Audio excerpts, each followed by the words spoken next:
በኢራንና በአሜሪካ መካከል የሚደረገው ድርድር አሁንም ተጧጥፎ ቀጥሏል። ኢራን እንግዲህ ለአሜሪካ ዲማንድ ባለ 9 ነጥብ ለነበረው የአሜሪካ ጥያቄ ምላሽ መልሳለች። እንግዲህ በአሜሪካ በኩል ቀርቦ የነበረው ጥያቄ አንደኛውና ዋነኛው ፖይንት ተኩስ አቁም ስምምነቱን ለ2 ወር ማራዘም የሚል ነበረ። ይህንን ሙሉ ለሙሉ ኢራን ሪጀክት አድርጋለች። የተኩስ አቁም ማራዘም ሳይሆን ዴፊኒት የሆነ የጦርነቱን ማቆም ነው የምፈልገው ብላለች። ባለ 14 ፖይንት ያለው ነጥብ ነው ያቀረበችው። ይህ 14 ነጥብ ያለው ዲማንድ እንግዲህ በሶስት ፌዝ ነው የሚተገበረው ነው የተባለው አኮርዲንግ ቱ የኢራን ፕሮፖዛል በሶስት ፌዝ የሚተገበርና በ30 ቀን ውስጥ ተተግብሮ የሚያልቅ የሚል ፕሮፖዛል አቅርባለች። እንግዲህ በመጀመሪያው ፌዝ ኦር በመጀመሪያው ደረጃ የሚደረገው ምንድነው?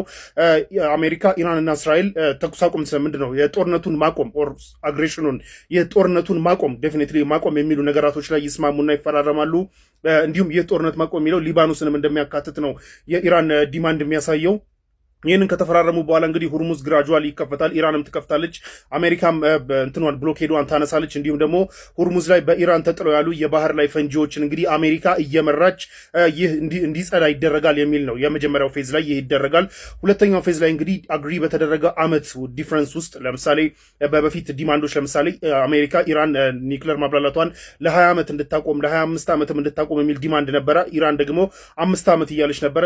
በዚህ መሃል ባለ አመት ውስጥ በመስማማት ኢራን የኒውክሌር ለጊዜው ማብላላቷን ታቆምና ነገር ግን ከዛ በኋላ ወደ 3.6% የዩሬኒየም ለማብላላት ይህ ለሲቪሊያን ፐርፐዝ ነው 3.6% ጥራት ለማብላላት ትቀጥላለች ነው።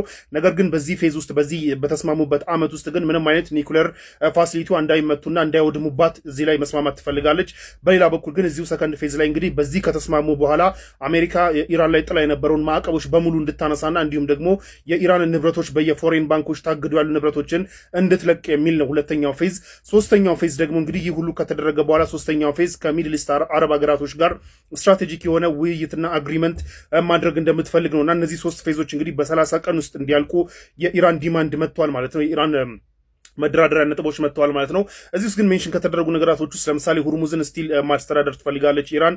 እንዲሁም የአሜሪካ ሰራዊት እስከዛሬ ድረስ ከሚድል ኢስት በሙሉ ለቆ እንዲወጣ የሚል ዲማንድ የነበራት ቢሆንም በአሁኑ ዙር ግን ሚድል ኢስት የሚለውን ትታ እንግዲህ ከኢራን ዙሪያ ለቆ እንዲወጣ የሚል ነው ያመጣችው። ሰው በዚህ ትንሽ ሶፍትነስ አሳይታለች ማለት ነው።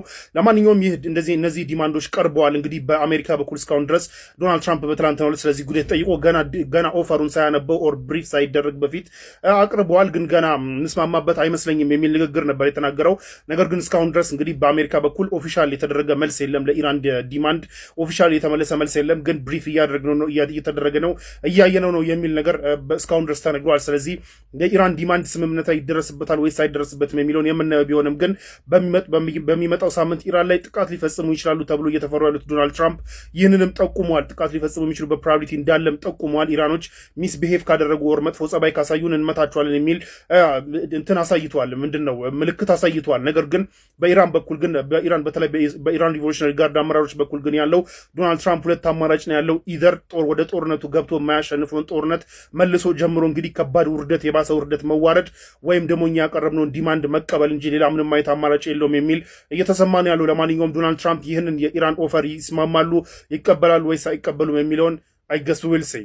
ጋሽ ትራምፕ የኢራንን ብሎኬድ ሰብሬ ሁርሙዝ ሰርጥ ላይ ታግቶ ያሉ መርከቦችን ላሳልፍ ነው እያሉ እየዛቱ ነው። ከመቼ ጀምሮ? ከዛሬ ጀምሮ ከጥቂት ሰዓታት በኋላ ይህ ኦፕሬሽን ይጀምራል ብለዋል። በኢራን በኩል ግን ዶናልድ ትራምፕም ሆኑ የእሳቸው ሚሊተሪ በምንም ተአምር ሁርሙዝ ሰርጥን አልፎ ወደ ፐርሺያን ሲ የሚገባ ከሆነ የተኩስ አቁም ስምምነቱን እንደጣሰ ነው የምንቆጥረው፣ ሉዓላዊነታችን እንደደፈረ ነው የምንቆጥረው፣ ሰው አጸፋ እንመልሳለን ብሎ እየዛተ ነው ያለው። ኮንትራዲክት የሚያደርጉ ሁለት ሪፖርቶች ናቸው እየወጡ ያሉት። አንደኛው የአሜሪካ ባህር ኃይል ያጅባል፣ እነዚህ መርከቦች ያጅባል ነው የተባለ። ሁለተኛው ደግሞ አያጅብም የሚል ነው። ለማንኛውም ሁለቱንም እንያቸው። የመጀመሪያው እዛ ፐርሺያን ገልፍ ውስጥ ሁርሙዝ መዘጋቱን ተከትሎ ፐርሺያን ገልፍ ውስጥ ስታክ አድርገው ያሉ ከ400 በላይ መርከቦች አሉ። ፕሮባብሊ የኢትዮጵያ 3 መርከቦችም እዛ እንዳሉ ተነግሮ ነበረ። እስካሁን ስለመውጣታቸው ስላልሰማን ያው እዛው ናቸው በሚለው አስዩም እናድርገውና ማለት ነው።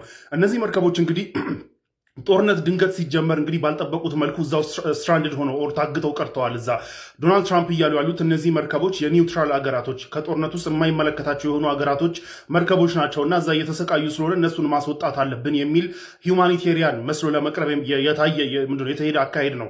ኦር ሰብአዊነት ተሰምቷቸው ለማስመሰል ነው እየሞከሩ ያሉት። ይህ ብሌም ጌም ነው ባይ ዘ ዌይ። ይህንን ደግሞ ኢራን አይሆንም ስትል ዓለም በሙሉ አጌንስት ኢራን እንዲገለበጥ መርከቦቹ እንዳያልፉ ኢራን ነች የገገመችው የሚል የፖለቲካል ሙቭ እንደሆነ ኢትስ ኦብቪየስ። ነገር ግን ዶናልድ ትራምፕ ይህንን ሚሊታሪ ማሳካት ይችላሉ ወይ የምር ማሳካት ይችላሉ የሚለው የሚያነጋግር ነው። ምክንያቱም ሁርሙዝ ሰርጥ እንደምታውቁት ቾክ ፖይንቷ 3 ኪሎ ሜትር ነች ርቀቷ። በዚህ 3 ኪሎ ሜትር ውስጥ እንግዲህ አጌንስት ኢራን ዊል ያለ ኢራን ፍቃድ በዚህ 3 ኪሎ ሜትር ውስጥ 400 የሚሆኑ መርከቦችን በምን መልኩ ነው አጅበው የሚያሳልፉት? በስንት ቢያጆ ነው? ስንት የተመላልሰው ነው? እነዚህ የአሜሪካ ባህር ኃይሎች ስንት የተመላልሰው ነው ወይስ በአንዴ ነው 400 መርከብ የሚያሳልፉት? ይህ ደግሞ ኢራን ሳትፈቅድና ኢራን አሁንም አታክ የማድረግ አቅም እያላት ይህን ማድረግ ይቻላል ወይ ነው ወይስ ቅድም እንዳልኳችሁ ዝም ብሎ ሬቶሪክ ነው?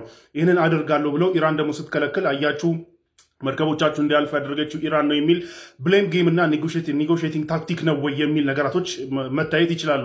ሁለተኛው ደግሞ ኖ ኤስኮርት አይደለም የምናደርገው ጋይድ ነው የምናደርጋቸው የሚል አለ። እዚህ እንግዲህ ጋይድ ለማድረግ ብዙ ዲስትሮየሮች የጦር መርከብ ዲስትሮየር የሚባሉ መርከቦች አሉ። እነሱ መቶ እና ከመቶ በላይ የሚሆኑ ኤርክራፍቶች፣ አታክ ሄሊኮፕተሮች እንዲሁም ደግሞ 15,000 ሰራዊት እንጠቀማለን ነው የሚለው ሁለተኛው ሪፖርት። አንዳንድ የዩኤስ ኦፊሻሎች ለሲኤንኤን የተናገሩት ሪፖርት ነው እና አኮርዲንግ ቱ ዲስ ሪፖርት ደግሞ ይህም የሚያስኬድ ነው ወይ? አኮርዲንግ ቱ ዲስ ሪፖርት ለምሳሌ መርከቦቹ እንዲያልፉ ጋይድ ማድረግ ዲስትሮየር መርከቦቹ ለምሳሌ የአሜሪካ ዲስትሮየር የጦር መርከቦች የተቀበሩ ማይኖችን ክሊር ማድረግ ደን ደግሞ የነዚህ ስትራንድድ ሆኖ ያሉ ነዳጅ ጫን እንዲሁም የኮንቴነር የሚጭኑ የንግድ መርከቦች እንዲያልፉ መንገዱን መክፈትና መንገዱን መጠቆም። ከዛ በኋላ ደግሞ ከኢራን በኩል የሚመጡ ድሮኖች እንዲሁም ደግሞ ትንሽ ስፒድ ቦቶች አታክ ቦቶች የሚመጡ መርከቦች የሚመጡ ጀልባዎች የሚመጡ ከሆነ እነሱን ለማውደም ደግሞ ሄሊኮፕተሮች መቶ ምናምን የሚሆኑ የአታክ ሄሊኮፕተሮች እንዲሁም የጦር ጀቶች እነዚህ መርከቦች እንደሚያጅቡና የሚመጡ የኢራን ትንንሽ ጀልባዎች አታክ ያደርጉ የሚመጡ ከሆነ እነሱን ማውደም ምናምን የመሳሰሉ ነገራቶች ነው ኦፕሬሽኑ የታሰቡ ነው የሚለው። ይህም ሲስፋይሩን የሚጥስ ነው። ምክንያቱም የኢራን መርከቦች መቱ ማለት ያው ወደ ጦርነት ተገባ ማለት ነው ተመልሰው። ለማንኛውም በሁለቱም በኩል ሚሊተሪ የሚያስኬድ መሆኑ ክሊር የሆነ ነገር የለም። ነገር ግን ዶናልድ ትራምፕ ይህንን ኦፕሬሽን እጀምራለሁ ብለዋል። ስለዚህ ኢራን ይህንን ብሎክ የምታደርግ ከሆነ አጌንስት ኢራን ኔጎሽቲንግ ታክቲክ እና ብሌም ጌም ነው እየተጫወቱ ያሉት። ኦብቪየስ ፖለቲካል ሙቭ ነው፣ ኔጎሽቲንግ ሙቭ ነው።